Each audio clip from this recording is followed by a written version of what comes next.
जय श्री श्याम, जय मनोना धाम। आप सभी श्याम भक्तों का स्वागत है एक नई वीडियो में एक ताज़ा अपडेट के साथ। तो इस वाली वीडियो में उन श्याम भक्तों के लिए बहुत ही ज़्यादा महत्वपूर्ण जानकारी हम देने वाले हैं जो श्याम भक्त मनोना धाम अभी के टाइम आ रहे हैं या फिर पहली बार आ रहे हैं या फिर अगस्त से लेकर सितंबर के बीच में किसी भी डेट में आ रहे हैं। क्योंकि दोस्तों आपको जानना जरूरी है कि महाराज जी अभी के टाइम पर बैठ रहे हैं नहीं बैठ रहे हैं और किस डेट में बैठेंगे किस डेट में नहीं बैठेंगे, यानी अगस्त से लेकर सितंबर के बीच में किस किस डेट में आपको नहीं आना चाहिए और किस किस डेट में आपको आना चाहिए। और दोस्तों अभी के टाइम पे कितनी भीड़ है, कितनी देर में आपका नंबर आ जाएगा, ये भी इस वीडियो में आपको बताएंगे। और दोस्तों अगर आप किसी परिवार के साथ आ रहे हैं कि अपनी किसी रिश्तेदार के साथ आ रहे हो, परिवार के साथ आ रहे हो, किसी मरीज को लेकर आ रहे हो, तो आपको आना चाहिए नहीं आना चाहिए। पहली बार कहीं से आपने वीडियो देखी है यानी कि मनोना धाम के बारे में कहीं से आपने सुना है या फिर वीडियो देखी है और आप ये जानने के इच्छुक हैं कि यहाँ पे चमत्कार होते हैं नहीं होते हैं तो कैसे होते हैं, क्या क्या सावधानियां आपको बरतनी है, क्या क्या चीज़ें करनी है, क्या क्या चीज़ें नहीं करनी है। क्योंकि दोस्तों यहाँ के कुछ नियम होते हैं जिनको आपको फॉलो करना होता है, ऐसा महाराज जी बोलते हैं, तभी आपके साथ कल्याण होता है। और बहुत सारे भैया क्या करते हैं बिना जानकारी के यहाँ पे आ जाते हैं जिनके चलते उनकी समस्या यहाँ पे दूर नहीं होती हैं। लेकिन दोस्तों आपको ये भी क्लियर हम करेंगे अपने हिसाब से। महाराज जी तो बोलते हैं कि यहाँ पे आपने ये गलती कर दी वो गलती कर दी इसलिए आपके साथ चमत्कार नहीं हुए, लेकिन हाँ हम आपको रियलिटी बताएंगे कि यहाँ पे आखिर है क्या वास्तव में यहाँ पे चमत्कार होते हैं या नहीं होते हैं तो कैसे होते हैं, क्या आपको करना है क्या नहीं करना है। और दोस्तों आपको कैसे आपको आना है, अपनी सवारी से आ रहे हो तो कैसे आना है और कहाँ पर ये धाम पड़ता है, A to Z जानकारी आपको मिलेगी। कितना खर्चा आएगा, कहाँ पे आपको रुकना है, क्या करना है। बस आपको करना क्या होगा, वीडियो को शुरू से लेकर एंड तक देख लेना है। सबसे पहले तो जानेंगे आखिर ये धाम पड़ता कहाँ पर है। तो देखो दोस्तों आप जिस किसी राज्य से आ रहे हो, जहाँ पे लोग विदेश से भी आते हैं, तो अगर आप विदेश से आ रहे हो या फिर कोई भी भारत के किसी भी कोने से आ रहे हो तो सबसे पहले आपको बरेली आना होगा। उत्तर प्रदेश राज्य के बरेली जिला में आना होगा। और बरेली एक बहुत बड़ा स्टेशन है और बहुत बड़ा मंडल है, तो हर जगह से आपको ट्रेन मिल जाएगी, आपको कोई भी दिक्कत नहीं होने वाली है। बरेली से आपको आना होता है आंवला, जो कि लगभग 30-35 किलोमीटर की दूरी पे पड़ता है। बरेली और आंवला दो नज़दीकी रेलवे स्टेशन है। आंवला एक छोटा सा स्टेशन है, तो आपके लिए पहले बरेली आना होगा। बरेली से आप ट्रेन से आ सकते हो, आंवला के लिए रोडवे बस से आ सकते हो, टैक्सी करके भी आ सकते हो। टैक्सी आपको डायरेक्ट मनोना धाम तक छोड़ देगी और रोडवे बस से अगर आप ट्रेन से आ रहे हो तो आपको आंवला आना होगा। आंवला से लगभग आपको 1.5-2 किलोमीटर की दूरी पे ये धाम पड़ता है, तो आपको 10 से 20 रुपए में आपको ऑटो ई रिक्शा आपको छोड़ देगा। लेकिन दोस्तों यहाँ आने से पहले आपको क्या सावधानियां बरतनी है उसके बारे में आपको बता देते हैं। देखो दोस्तों यहाँ पर ये तो है कि चमत्कार यहाँ पे हुए हैं, ऐसा अगर चमत्कार नहीं होते तो शायद यहाँ पे महाराज जी को 10-10 लाख की गाड़ियां इनाम में नहीं मिलती, इतना ये धाम प्रसिद्ध नहीं होता। अब चमत्कार अभी के टाइम हो रहे हैं नहीं हो रहे हैं इसका कुछ कह नहीं सकते। आगे वीडियो में हम आपको डिस्कस करेंगे कि चमत्कार अभी हो रहे हैं नहीं हो रहे हैं तो कैसे हो रहे हैं। पहले तो आप सच्चाई ये जान लीजिए, अगर यहाँ पर अगर आप पहली बार आ रहे हो तो आपको अगर मीट मछली खा रहे हैं, दारू पीते हैं, अगर कोई भी आपके परिवार में ये काम करता है तो आपको ये नहीं करना। दूसरी बात यह है कि अगर यहाँ पे आप आ रहे हो तो पहले आपको डॉक्टरी इलाज कराना है।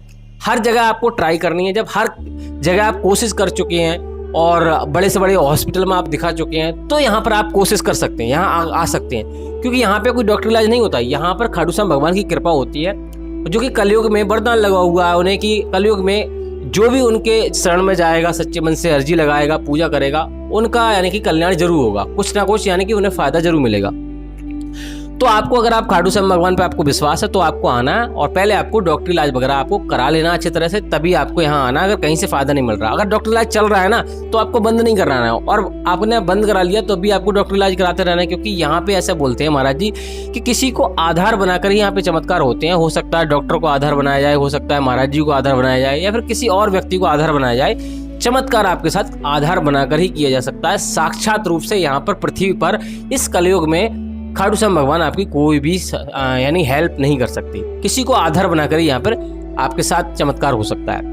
बाकी दोस्तों अब बात करेंगे कि जैसे ही आप मनोना धाम पहुंच जाओगे तो आपको क्या करना होता है, कहाँ आपको रुकना है, सबसे पहले क्या करना है। देखो दोस्तों अगर आप यहाँ पे अभी के टाइम अगर आप आ रहे हो तो बरसातों के दिन चल रहे हैं, तो महाराज जी जब ज़्यादा गर्मी पड़ती है, धूप पड़ती है तो रात में शाम के 7:30 बजे बैठते हैं, सुबह 4:30 बजे तक बैठते हैं। और जब मान लो गर्मी नहीं होती है तो सुबह लगभग 8:30 बजे बैठ जाते हैं और शाम के 11:30 बजे तक बैठते हैं। 3 शिफ्टों में बैठते हैं, सुबह दोपहर शाम। तो यहाँ आने से पहले आपको अगर आप टिकट बुक करना चाहते हैं कि टोकन बुक लेना चाहते हो तो मैं आपको बता दूं ऑनलाइन टोकन नहीं लेना है, ऑनलाइन अर्जी नहीं लगानी है, ऑनलाइन श्यामजल आपको नहीं लगाना। अगर आप अर्जी स्वीकार कराना चाहते हो पहली बार में, ये काम आपको नहीं करना। यहाँ आकर ही आप टोकन लेना चाहते हो तो ऑफलाइन टोकन ले सकते हो। उसके लिए मैंने कई वीडियो बना चुका हूँ, उस पर आप जाके देख सकते हो कि टोकन कैसे लिया जाता है। बाकी यहाँ पे ज़्यादा कुछ नहीं करना होता है, स्नान करना होता है। और हाँ, एक चीज़ का ध्यान रखना है, अगर आपका मरीज सक्षम नहीं है आने में और मरीज ज़्यादा गंभीर है या फिर मरीज को आप लाना नहीं चाहते, परेशान है, दूर से आ रहे हैं, तो आपको मरीज यहाँ बिल्कुल भी नहीं लाना है। यहाँ सारे नियमों को फॉलो करके आपको आना है। उस व्यक्ति का फोटो लेकर आना है जिसको श्याम जल पिलाना चाहते हो।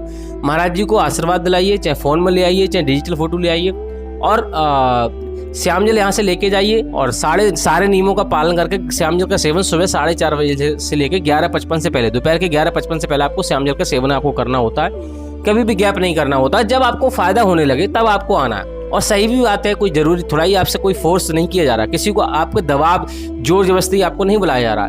जिसको परेशानी है, जो खाटू श्याम भगवान में विश्वास करता है, वो यहाँ आ सकता है, और जिसको नहीं है उसे आने की जरूरत नहीं है। बाकी दोस्तों, चमत्कार तो यहाँ पे हुए हैं। अगर चमत्कार नहीं होते तो महाराज जी को 10-10 लाख की गाड़ियां इनाम में नहीं मिलती। अब रही बात कि यहाँ पर आपको क्या करना है, कुछ भी नहीं करना होता है, यही काम करना होता है। बस यही याद रखना होता है कि यहाँ से आप श्याम जल लेके जा रहे हो, कभी रास्ते में आपको रुकना नहीं है, ट्रेन में कहीं पे पैरों के तले या फिर कहीं पे बैग वगैरह में आपको श्याम जल नहीं रखना होता है। यहाँ लालच नहीं देना है कि हम इतना पैसा चढ़ा देंगे, वैसा चढ़ा देंगे। ज़्यादा पैसा भी आपको नहीं चढ़ाना है। आप 1 रुपये से लेकर 10 रुपये तक आप अपनी इच्छा है उसके अनुसार आप चढ़ा सकते हो, क्योंकि मंदिर का मेंटेन बना रहे, बस ये आप काम कर सकते हो। बाकी यहाँ पे आपको कोई भी ज़्यादा VIP तरीके से यहाँ पे आपको रुपया दान नहीं करना, हर एक चीज़ नहीं करनी है। बाकी रहने पीने की बात करें तो यहाँ पर आपको बहुत सारे रैन बसेरा आपको मिल जाएंगे, जिसमें आप फ्री में भी रुक सकते हो। 3 सेट पड़े हुए हैं और उसमें आपको 100 से 150 रुपये में बेड भी मिल जाएगा। खाने की बात करें तो आपको 100 से 150 रुपये की थाली मिलती है, जो कि आप किसी भी ढाबा से आप खा सकते हो। बहुत सारे ढाबा आपको मिल जाएंगे।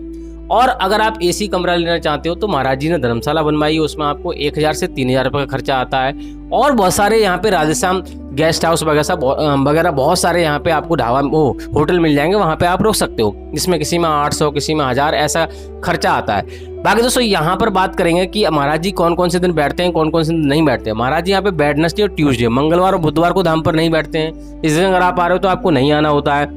कोई बड़ा त्योहार हो गया, एकादशी का त्योहार है, तब यहाँ पे महाराज जी आपको मिल पाएंगे, नहीं मिल पाएंगे। बाकी दोस्तों, अभी के टाइम अगर आप आ रहे हो तो महाराज जी आपको धाम पर आपको मिल जाएंगे। लेकिन दोस्तों, आप 15 अगस्त से पहले आइए। 15 अगस्त के बाद आ रहे हैं या फिर 15 अगस्त पर आ रहे हैं तो उसके लिए आपको इंतजार करना पड़ेगा, वीडियो आपको देखनी पड़ेगी, क्योंकि अभी महाराज जी ने ऐसा बोला है कि 15 अगस्त पे कहीं पे महाराज जी जाएंगे। तो ऐसा सुनने में आया, तो अभी क्लियर नहीं हुआ है। लेकिन आप 15 अगस्त तक आप आ रहे हो तो आराम से आइए। लेकिन इस वीडियो आप देखते रहिए, जैसे कि कोई अपडेट आता है, कहीं पे जाने का अपडेट आता है तो हम आपको दे देंगे। बाकी दोस्तों, यहाँ पे कुछ नहीं करना होता है, यही करना है। अगर आपको विश्वास है तो आइए, नहीं विश्वास है तो नहीं आना है। बाकी यहाँ पे टोटल खर्चा लगभग बहुत हो जाएगा, तो 500, 600, 1000 का हो जाएगा एक व्यक्ति का। वो डिपेंड करता है कि आप मान लो कैसा खर्चा करते हैं, कहाँ रुकते हैं, कैसा खाना खाते हैं, वो आप पर डिपेंड करता है। बाकी कुछ और जानना है इस वीडियो में रह गया तो आप कमेंट बॉक्स में पूछ सकते हो, मैं बता दूंगा। और यहाँ पे कुछ भी नहीं करना होता। अगर आपको विश्वास है तो आइए, नहीं विश्वास है नहीं आइए। क्योंकि यहाँ पे लोग ऐसा भी बोलते हैं महाराज जी की, जिन लोगों के साथ पुण्य होते हैं उनको जल्दी फायदा मिल जाता है, जिन लोगों के साथ पुण्य नहीं होते हैं उनको थोड़ा समय लगता है। तो आपको ये चीज़ ध्यान में रखनी है। अगर आपको यहाँ पे विश्वास है तो आइए, नहीं विश्वास हो मत आइए। बाकी यहाँ पे कुछ भी नहीं करना होता है। फिलहाल दोस्तों, इस वाली वीडियो को यही रोकते हैं। तब तक के लिए जय मनोनाथ धाम, जय खाटू श्याम महाराज।